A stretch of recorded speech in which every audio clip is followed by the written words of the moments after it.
Hello, Squad Fam, and welcome to another Sinister Sunday. We are on segment 21, and today we are going to Indiana to the Whisper Estates. And as you see, my fiery vortex here. Ooh, because here we go. This is just a little tidbit of what we're going to investigate today. So it is called the Whisper Estates. It was featured on some TV shows. The estate is said to be the site of many paranormal occurrences, including apparitions, voices, phenomenons, phantoms, juggling doorknobs, tremors, unexplained smells, shaking furniture, and even a vortex. So let's get right into this investigation. Okay, Squad Fam, so the Whisper Estates, that is what is behind me. So does it look spooky enough for you? Because it looks spooky enough to me. Look at those, what are they? Gargoyles in the front. Yeah, very spooky place, even looking like that. So, the EMF ratings are always at 84.4 around this house. It is located in Mitchell, Indiana, at 714 West Warren Street. I wouldn't go there unless you call first. But anyway, so I decided to do something spooky in Indiana because my daughter now lives in Indiana and she's not really into the paranormal. She's always like, no, it doesn't exist. And then I took her on a haunted exploration. She came on one with me. She came to Katie's of Smithtown because A, it was a bar, and B, it was named after her because her name's Katie. So yeah, and she did find the VPs interesting because she could hear them. And so she actually talked back to it. And then when I showed her the video of all the like orbs and stuff, she was like, okay, I still think you're nuts. But maybe we made her a little bit of a believer. So let's get right into this Whisper Estate. Okay, so if you're looking for paranormal, strange, and unusual, why don't you check out this home that is called the fourth most haunted house in the United States. Somehow, it's not as famous as you think. This spot might just be one of the most haunted places in Indiana, too. Whisper Estate was built in or around 1894, and between 1899 and 1901, Dr. George and Sarah White moved in. Some of the children they took in were troubled. At one point, a 10-year-old girl started a fire in the house, dying 2 days later of severe burns and injuries. Oh, Lord. George was a successful physician, and his practice was run out of the home. The pair adopted orphaned children, and unfortunately several died in the house over the years. A 10-month-old baby died in the master bedroom, and then an adopted daughter, Jessie White, died of double pneumonia in the same room. Oh boy. It is not known if or how many patients of Dr. White's may have died in the house, but given that he practiced there for more than 25 years, it's not exactly an out there concept. Supposedly White, the house was undergoing renovations in the early 2000s when bizarre activity began. Well, yeah, usually when you try to renovate the house, that's when the spirits get all pissed off. Lights would flicker on and off. Footsteps would be heard stomping about on the second story. Over time, the activity escalated quickly. To this day, people reserve time to come and experience the bizarre, creepy place for themselves.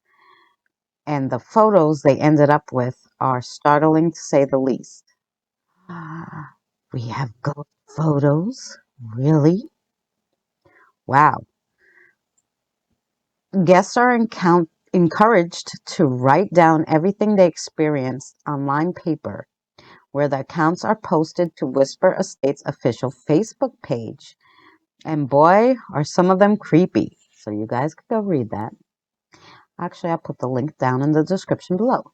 It is not uncommon for all the guests and the owners to be scratched by unseen fingernails or touched by an unseen hand.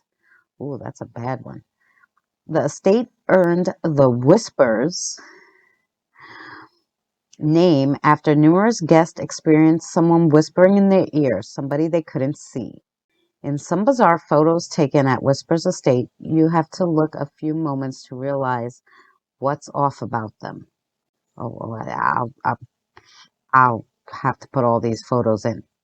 And when you notice it, you get that familiar chill up your spine. Whisper Estates has been called over and over one of the most haunted houses in the country.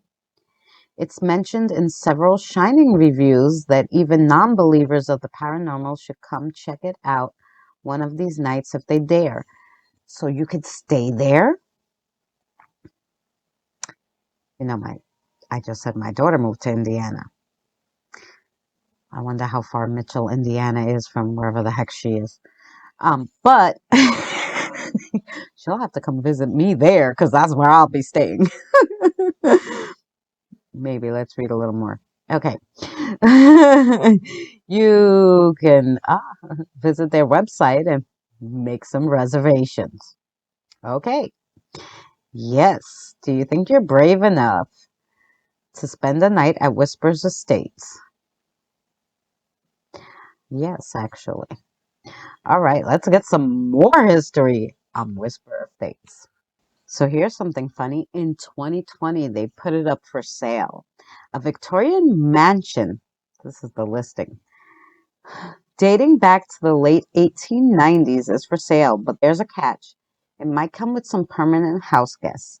It's actually a gorgeous home, and it's in really good shape for as old as it is. This is the selling agent.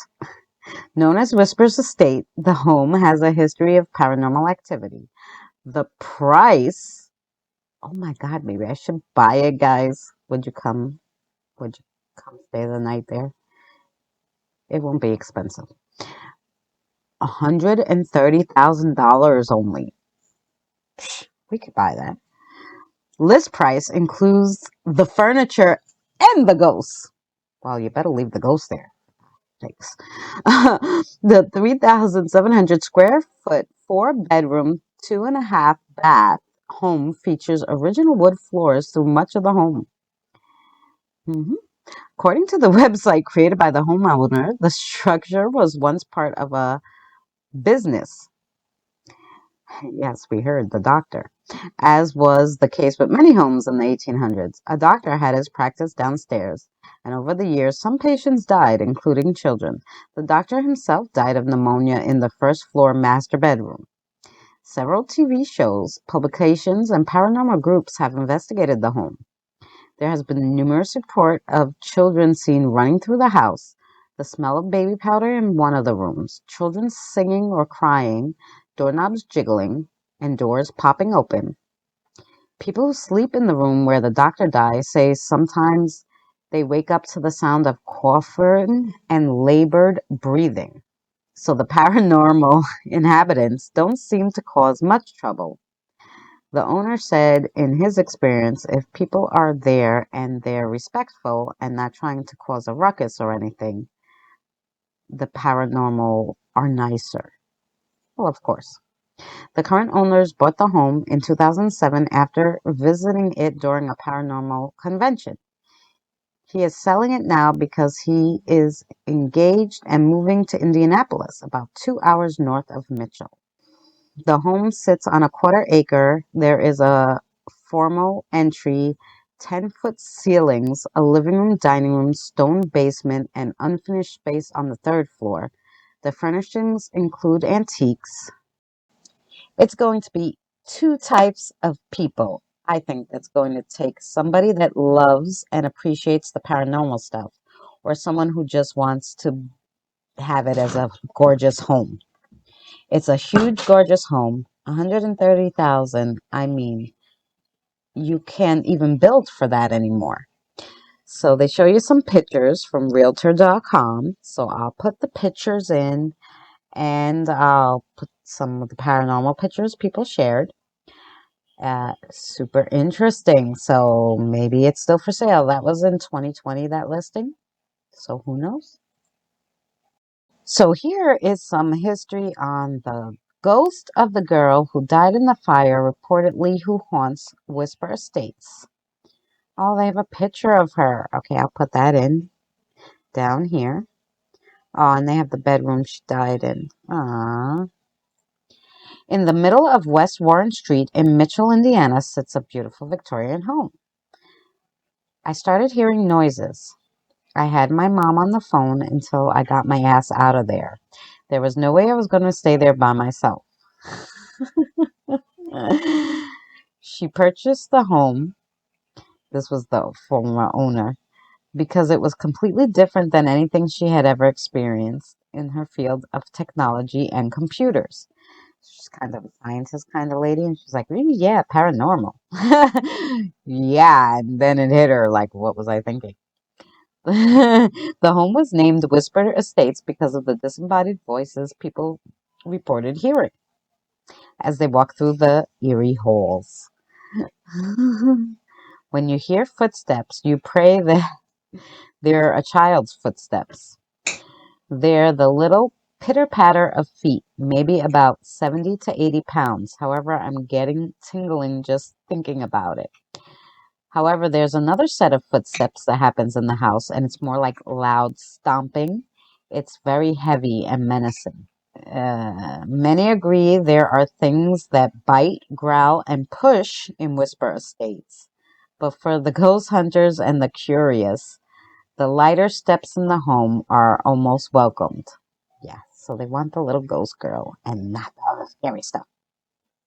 So, Rachel Gibbons, the adopted daughter of John and Jessie Gibbons, is one of the children believed to throw jacks in the home and roll balls in the empty rooms or down the hall. Many visitors have formed almost a love affair with the spirit of the little girl who tragically died in the home. Rachel was in this room on around Christmas Day in 1912, sneaking and peeking at Christmas gifts in the main story. And she got too close to an open flame, knocked over the open flame. A fire ensued, and she died 2 days later in the upstairs bedroom. Burns mark Burn marks from the awful day still remain on a pocket door between the parlor and the dining room, and many believe the children's spirit lingers there as well. Whoa. A group of women visiting the home made a special effort to reach out to Rachel. They brought her a present, a doll, which they left in the second floor bedroom where Rachel died. They made themselves at home and began to communicate with the little lost soul. They called out to the 10-year-old, according to the paranormal investigator David Heatherly, who explained that the woman then heard something bounce down the stairs. On the landing at the bottom of the stairs, they saw the doll that he had bought for Rachel. It was burnt looking and it smelled freshly burned. So that's really interesting, right? Okay, so they even have a documentary on the place. I'm really surprised I haven't heard of this.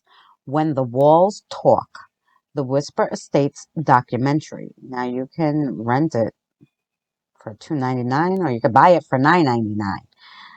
Yeah, on Amazon Prime Video. So if you're interested in seeing more about this, then I told you you could go see about that there. But it is a haunted attraction, so you can go visit it. I believe it was sold and they made it like a haunted attraction now. Yeah, there's a whole bunch of stuff you can read, see, hear about this place. It's crazy. Like I said, I'm surprised. So, if you stay the weekend, Friday through Saturday, it's going to cost you $300 to stay there at the Whisper Estates. Is it worth it, guys? I don't know. Okay, so let's do a little more history. Okay, stories of subsequent owners or occupants suggest others have encountered their own demise, such as a gentleman in the 50s and 60s that died in the upstairs bathroom, a young boy that died from falling down the front stairs, recently spoke to relatives of the little boy, got name and keywords and more. So definitely maybe a little boy died there too. In 2006, the previous owner that bought the house after being vacant for a few years.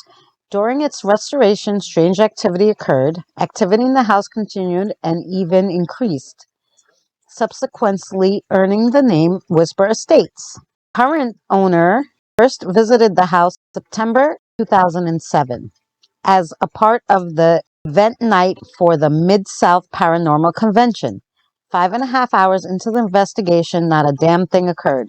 Then, without warning, the fit hit the shan. They almost soiled themselves twice that night. They returned almost every other weekend for the next 4 months, at which point they contacted the then owner about purchasing the house. So there was so much activity, the paranormal people were like, nope, we're buying this. Since 2006, the house has been investigated by numerous paranormal groups and psychics. It has been featured on numerous TV shows, multiple documentaries, specials, radio shows, etc. There are supposedly 4 graves in the backyard, not including what the psychics have called a pit grave, which they say contain amputated limbs, internal organs, aborted fetuses, and other things from the doctor. There is a reportedly a vortex or portal which runs through the house from the front parlor into the third floor room attic. The room in the attic is said to be the heart of the house. Guests that are brave enough to sleep on the third floor in this room report horrible nightmares and sometimes hear things trying to get into the room via the door. The doorknob jiggles. Visitors have reported seeing shadows, which is now called the Big Black entity, which the psychic said is not of this world. So maybe an elemental. While most commonly encounters are in the doctor's room, because he died there, right? And he practiced there 26 years, guests have experienced earthquake-like tremors in the doctor's bathroom.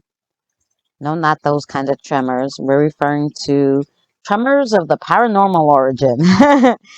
EVP sessions have revealed many entities in the house at any given time, but you don't always need recording equipment to hear these. There's disembodied voices, why it's called the Whisper Estates. Many young women have reported hearing Dr. Gibbs whisper in their ear, as well as sometimes grabbing or groping them. Oh, so he's a little frisky there, Dr. Gibbons. Guests claim to see the bed, couches shake, while still others sleeping on the bed and couches have reported them shaking violently. Often guests decide they rather sleep as close to the front door as possible just in case. Investigators often do rounds throughout the house at different times throughout the night. Sometimes upon leaving the servants' quarters, just after the last person exits the room, the solid, heavy wooden door slams with unrestrained force by an unseen presence. So, wow. There are times when guests notice pleasant smells of baby powder drift through the air of the house, and the scent, cologne, aftershave, cigar, tobacco, rancid meat, cabbage, dirty medical bandages, and more smells are not uncommon in the house. Guests have reported their recording camcorders being moved by unseen presences. They're disturbing the viewpoint of the intended target. If you're not completely freaked out and you think you have what it takes to spend the night there, please contact us for a reservation. So yeah, who is coming with me, guys? Who's coming? I would love to stay there. Thank you for joining us for another Sinister Sunday. This was so cool. There's definitely going to be pictures in here, whatever I can find that's really cool. And yeah, give a like, thumbs up, leave me a comment. If you're not subscribed, please consider subscribing, and we will see you on the next adventure.